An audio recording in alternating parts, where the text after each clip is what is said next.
प्रिय विद्यार्थियों, आज का टॉपिक है बीए द्वितीय वर्ष, जिसका प्रमुख शीर्षक है मुगल शासक बाबर। मुगल शासक बाबर का जन्म 14 फरवरी सन 1483 ईस्वी को मावरा उन्नर ट्रांस आक्सियाना की एक छोटी सी रियासत परगना में हुआ था। बाबर के पिता का नाम उमर शेख मिर्ज़ा था, जो परगना की जागीर का मालिक था, तथा उसकी मां का नाम कुतलुग निगार खानम था। बाबर पितृपक्ष की ओर से तैमूर का 5वां वंशज तथा मातृपक्ष की ओर से चंगेज़ खां का 14वां वंशज था। इस प्रकार उसमें तुर्कों एवं मंगोलों दोनों का रक्त का मिश्रण था। तैमूर ने आक्रमण सन 1398 में किया था भारत पर, दिल्ली को लूटा था उसने, और चंगेज़ खान ने भारत पर आक्रमण किया था 1221 ईस्वी में इल्तुतमिश के समय। तो इन दोनों के रक्तों का मिश्रण था। बाबर ने जिस नवीन राजवंश की नींव डाली वह तुर्की नस्ल का चगताई वंश था, जिसका नाम चंगेज़ खां के द्वितीय पुत्र के नाम पर पड़ा था। बाबर अपने पिता की मृत्यु के बाद 11 वर्ष की अल्प आयु में सन 1494 ईस्वी में परगना की राजगद्दी पर बैठा था। बाबर का भारत पर आक्रमण मध्य एशिया में शक्तिशाली उज़्बेकों से बार बार पराजय, शक्तिशाली सफवी वंश तथा उस्मानी वंश के भय का प्रतिफल था। क्योंकि बाबर के जो वंशज यानी जो रिश्तेदार थे वो बाबर को अल्पायु में तंग करते थे, और बाबर के जो राज्य था परगना उस पर अधिकार करना चाहते थे। इससे तंग आकर बाबर ने भारत में आक्रमण करने का मन बनाया। बाबर की उज़्बेक सरदार शैबानी खान ने बार बार पराजय और उसे अपने पैतृक सिंहासन को प्राप्त करने के विचार को छोड़कर दक्षिण पूर्व यानी अर्थात भारत में अपना भाग्य आजमाने के लिए विवश कर दिया। इसी कड़ी में बाबर ने 1504 ईस्वी में काबुल पर अधिकार किया। परिणाम स्वरूप उसने 1507 ईस्वी में पादशाह की उपाधि धारण की थी। पादशाह से पूर्व बाबर मिर्ज़ा की पैतृक उपाधि धारण करता था। बाबर ने जिस समय भारत पर आक्रमण किया उस समय भारत में बंगाल, मालवा, गुजरात, सिंध, कश्मीर, मेवाड़, दिल्ली, खानदेश, विजयनगर और विभिन्न विच्छिन्न बमनी रियासतें आदि उनके अनेक स्वतंत्र राज्य थे। बाबर ने अपनी आत्मकथा जो तुझ के बाबरी अर्थात बाबरनामा के नाम से जानी जाती है, और ये तुर्की भाषा में थी, में केवल 5 मुस्लिम शासकों जिसमें थे बंगाल, दिल्ली, मालवा, गुजरात और बमनी राज्य, और 2 हिंदू राज्य जो मेवाड़ और विजयनगर का ही उल्लेख किया। बाबर ने अपनी आत्मकथा बाबरनामा में विजयनगर के तत्कालीन शासक कृष्णदेव राय को समकालीन भारत का सबसे शक्तिशाली राजा कहा। बाबर को भारत आने का निमंत्रण पंजाब के सूबेदार दौलत खां लोधी तथा इब्राहिम के चाचा आलम खां लोधी ने दिया था। राणा सांगा द्वारा बाबर को भारत पर आक्रमण के आमंत्रण का उल्लेख सिर्फ बाबर ने स्वयं अपनी आत्मकथा में किया है। इसके अलावा अन्य किसी भी स्रोत से इस साक्ष्य की पुष्टि नहीं हो पाई है। बाबर ने पानीपत की प्रथम विजय से पूर्व भारत पर 4 बार आक्रमण किया, और इस प्रकार पानीपत विजय उसका भारत पर 5वां आक्रमण था। बाबर ने भारत पर पहला आक्रमण 1519 ईस्वी में बाजोर पर किया था, और उसी समय आक्रमण उसने बेहरा के किले को जीता था।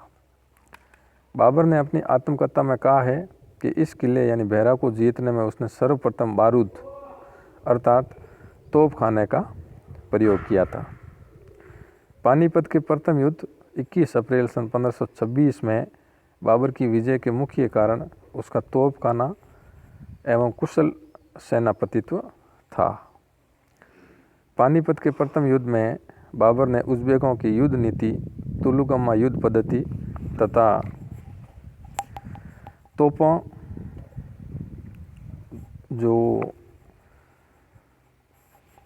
तोपों को सजाने की विधि जो उस्मानी विधि थी यानी रूमी विधि का प्रयोग किया था। 2 गाड़ियों के बीच व्यवस्थित जगह छोड़कर उसमें तोपों को रखकर चलाने को उस्मानी विधि कहा जाता है। इस विधि को उस्मानी विधि इसलिए कहा जाता था क्योंकि इसका प्रयोग उस्मानियों ने सफ़वी शासक शाह इस्माइल के विरुद्ध किया था। बाबर ने तुलुगमा पद्धति उज़्बेकों से ग्रहण की थी। पानीपत के युद्ध में बाबर के तोप खाने का नेतृत्व उस्ताद अली और मुस्तफ़ा अली नामक 2 योग्य तुर्की भाइयों ने किया था। पानीपत के युद्ध में इब्राहिम लोदी की पराजय के कारण जो थे मुख्य एकता का अभाव, अकुशल सेनापतित्व, अफगान सरदारों की उससे शुभता थी। पानीपत का प्रथम युद्ध परिणाम की दृष्टि से महत्वपूर्ण नहीं था। फलस्वरूप इस युद्ध ने भारत के भाग्य का नहीं बल्कि लोदियों के भाग्य का निर्णय किया था। पानीपत युद्ध में विजय के उपलक्ष्य में बाबर ने काबुल के प्रत्येक निवासी को 1-1 चांदी का सिक्का प्रदान किया और अपनी उदारता के कारण बाबर को कलंदर कहा गया। राजपूतों के विरुद्ध बाबर द्वारा लड़े गए खानवा के युद्ध का मुख्य कारण बाबर का भारत में रहने का निश्चय था। राणा सांगा और बाबर के बीच शक्ति प्रदर्शन आगरा से 40 किलोमीटर दूर खानवा नामक स्थान पर 16 मार्च सन 1527 को हुआ। उससे पहले इनकी एक टक्कर हुई थी बयाना के युद्ध में 16 फरवरी सन 1527 को, और इसमें बाबर हारा था और राणा सांगा जीता था, लेकिन बाबर 1 महीने बाद खानवा के मैदान में आ डटा और 16 मार्च 1527 में खानवा का युद्ध हुआ। इस युद्ध में राणा सांगा की ओर से हसन का मेवाती, महमूद लोदी, आलम का लोदी और मेदिनी राय ने भाग लिया था। बाबर ने अपने सैनिकों का मनोबल बढ़ाने के लिए जिहाद यानी इस्लाम की रक्षा के लिए धर्म युद्ध का नारा दिया तथा मुसलमानों पर लगने वाला तमगा नामक कर की समाप्ति की घोषणा की। बाबर ने खानवा के युद्ध में विजय प्राप्त करने के बाद गाजी यानी योद्धा और धर्म प्रचारक दोनों की उपाधि धारण की थी। A.L. श्रीवास्तव ने बाबर और राणा सांगा की सेनाओं में अनुपात 1:2 बताया, जो अधिक तर्कसंगत प्रतीत है।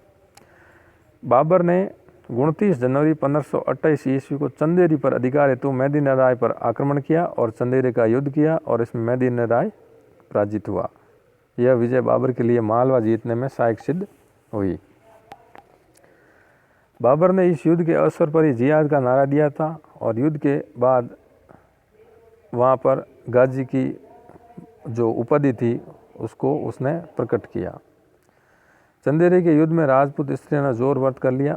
बाबर ने 6 मई 1529 ईस्वी में गागरा युद्ध में बिहार तथा बंगाल की संयुक्त अफगान सेना को पराजित किया। इस युद्ध के बाद बाबर का भारत पर स्थायी रूप से अधिकार हो गया। अब उसके साम्राज्य की सीमा सिंधु से लेकर बिहार तक तथा हिमालय से लेकर ग्वालियर तक फैल गई। 26 दिसंबर सन 1530 ईस्वी में आगरा में बाबर की मृत्यु हो गई। यानी बाबर का जीवन जो शासनकाल था अल्प शासनकाल था। उसे आगरा में नूर अफगन यानी आधुनिक आराम बाग में दफना दिया गया, परंतु बाद में उसे काबुल में उसी के द्वारा चुने गए स्थान पर दफनाया गया। बाबर ने पानीपत की विजय के बाद कहा है कि काबुल की गरीबी अब हमारे लिए फिर से नहीं, जिसका उल्लेख बाबरनामा में मिलता है। बाबर ने भारत आगमन के बाद कुषाण साम्राज्य के बाद पहली बार उत्तर भारत में काबुल और कंधार सम्मिलित हुए। बाबर ने अपनी आत्मकथा तुझ के बाबरी जो तुर्की भाषा में थी, भारत की तत्कालीन राजनीतिक दशा, भारतीयों के जीवन स्तर पर पशु पक्षियों, फूलों तथा फलों का विस्तृत उल्लेख किया। कुछ इतिहासकार बाबर की मृत्यु का कारण इब्राहिम लोदी की मां द्वारा दिए गए जहर को मानते हैं। बाबर ने सर्वप्रथम सुल्तान की परंपरा को तोड़ा और अपने को बादशाह घोषित किया, जबकि इससे पूर्व के शासक अपने को सुल्तान कहकर पुकारते थे। बाबर बागों का बड़ा शौकीन था। उसने आगरा में ज्यामिति विधि से बाग लगवाई, जिसे नूर अफगन कहा जाता था, परंतु अब इसे आराम बाग कहा जाता है। बाबर ने सड़कों को मापने के लिए गज-ए-बाबरी नामक एक माप का प्रयोग किया, जो कालांतर तक चलता रहा। बाबर की आत्मकथा का अनुवाद इर्स्किन सहित अब्दुल रहीम खाना खान ने फारसी और श्रीमती बेवरीज ने अंग्रेजी में किया। एल्फिंस्टन ने उसकी आत्मकथा के बारे में लिखा है कि वास्तविक इतिहास का वह एशिया में पाया जाने वाला अकेला ग्रंथ है। बाबर ने एक काव्य संग्रह दीवान जो तुर्की भाषा का था संकलन करवाया। बाबर ने मुबैयान नामक एक पद शैली का विकास किया। उसने रिसाले उसज की रचना की जिसे खत बाबरी भी कहा जाता है। बाबर के बारे में लैनपुल ने लिखा है कि Babar was a mere soldier of the future and not the founder of any empire. इस प्रकार बाबर का भारत में पदार्पण हुआ। अल्पकालीन शासन के बाद वो इस दुनिया से चल बचा और इसके बाद इसका जो पुत्र था हुमायूं राजगद्दी पर बैठा। इसकी मृत्यु हुई थी 26 दिसंबर सन 1530 और हुमायूं दिल्ली की राजगद्दी पर बैठा 30 दिसंबर सन 1530। हुमायूं अगले टॉपिक में हम पढ़ेंगे।